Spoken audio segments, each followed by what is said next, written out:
Hello. I just had to go get another shirt on. It is still cold where I am. It's like in the 30s and 40s.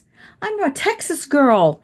We're into April. It should be 90 degrees, which is true. I don't know. Maybe they're not 90 degrees yet, but I mean, it's usually windy and warm around this time in Texas.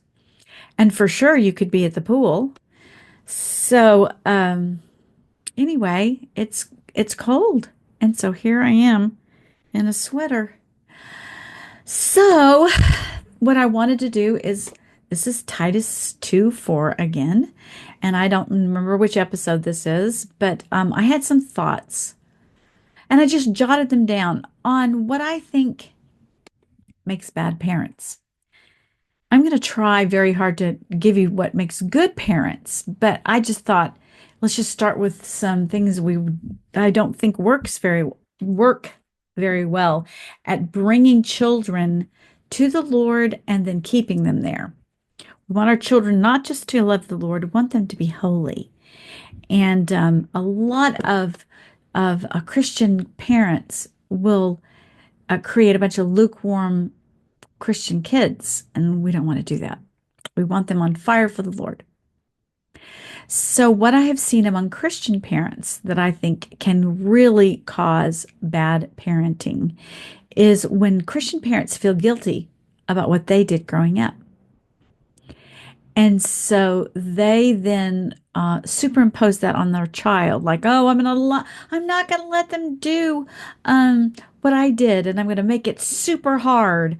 Or they go the other way and they say, well, I feel so guilty. I was bad. Everybody's just going to be bad.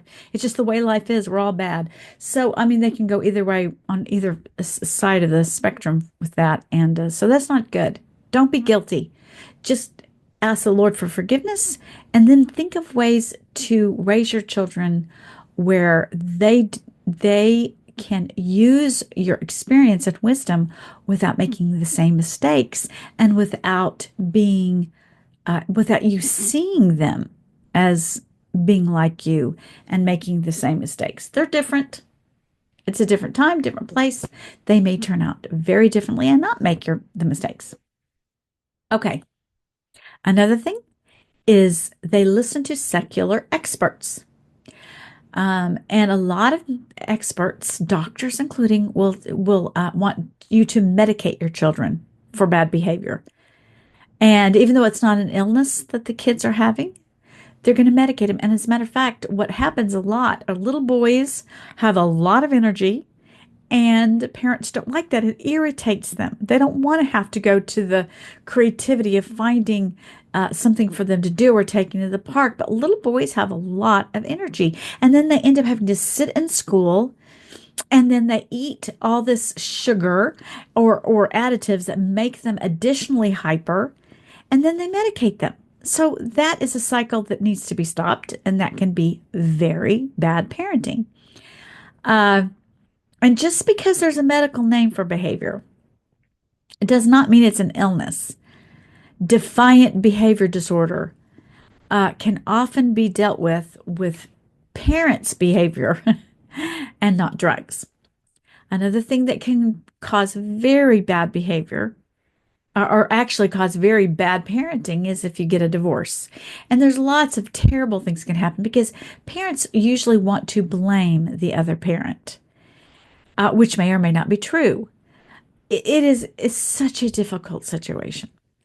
And I'm not saying I have the answers, but I do know that divorce can bring with it very bad parenting opportunities. Some parents just give up. They just go into a default mode of raising the children the way they were raised. Okay, another thing is parents expend more time and energy on their career than their children. They love money or prestige more than their children. And a lot of parents today think they're smarter than their parents or grandparents, and they go to Google to raise their kids. Well, your parents may not have been smart. And your grandparents might have been worse. But that doesn't mean Google knows what it's saying. Because Google, just remember, it's just a democratic situation. It just gets probably some of the worst parenting advice from some of the worst parents. Everybody expects children to be rotten, and that's not necessary. Children do not have to go through the teenage rebellion. They don't. I have seen it over and over and over that parents can do a good job. You know, these terrible two things and terrible three things, and they're teenagers. This was not known in history before, I would say 300 years ago. People have gotten through their entire lives without these weird outbursts from their children of defiance towards their parents. Okay, so my next one is some parents are just cowards. And I say that because I've been a coward. I have at times been uh, you know, I have had my own time frames where my kids scared me to death. And I didn't know what to do. And I was afraid to do the right thing because other people would criticize you and other people would tell you that you're going to ruin your kids or whatever. And it is hard to know. And so, but being a coward can create bad parenting. And another thing is be willing to change. If what you're doing isn't working, change and see if there's something better. That is always good advice because don't assume they'll eventually get it. Now, they might, but what you could do is try three or four different ways of getting your children to behave. And then, I mean, if you have to resort to discipline, then you have to. But there are certain things that are just not, okay, let me just give you for instance. Okay, there's nothing immoral about children being picky eaters, but it is an awfully difficult thing to deal with. You don't get to go out to eat except for where they want to go, because that's where they'll eat. Picky eaters is just, it makes a lot of, it's miserable mama, having to just deal with this. And you can try different things and just see what works. And if one thing doesn't work, you just have to try another. Just keep trying different things. And if you only stick to one thing, and especially if one thing worked with one of your older children, you just assume it's going to work for the other one, and that's not true either. You have to be flexible and light on your feet, and each child is going to be slightly different, and that's perfectly fine.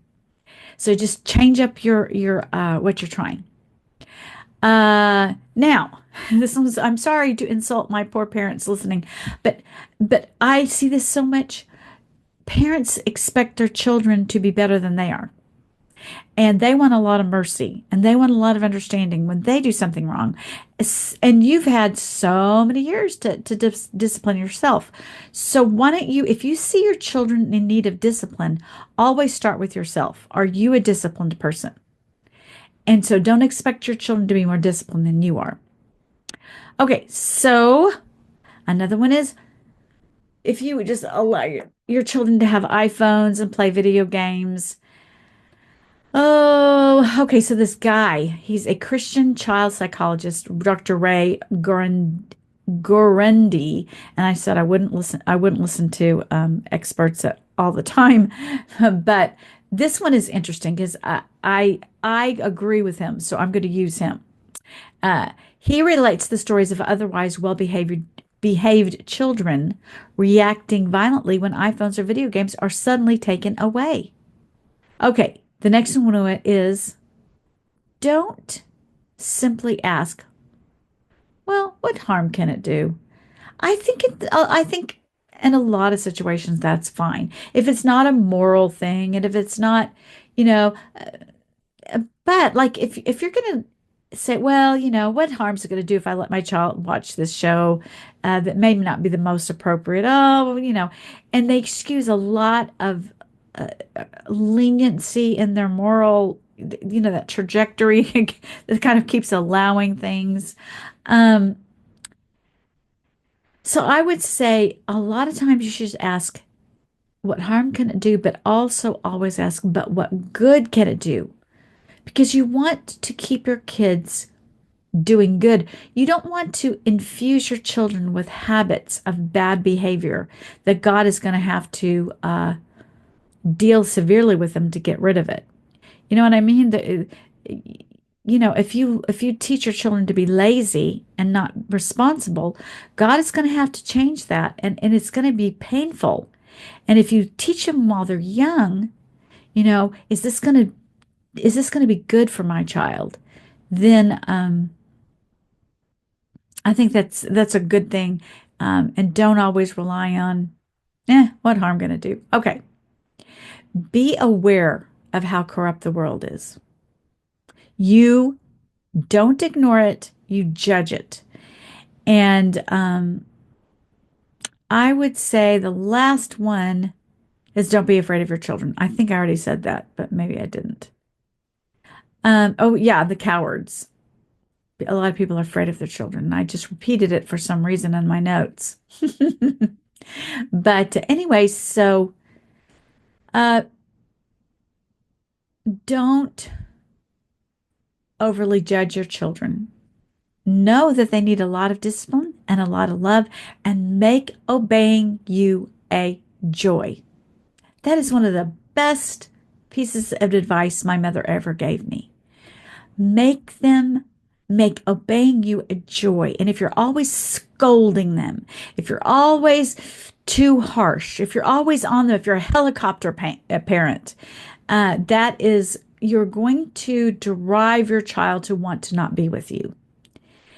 And you want them to want to obey you because they love you and they see you as their hero.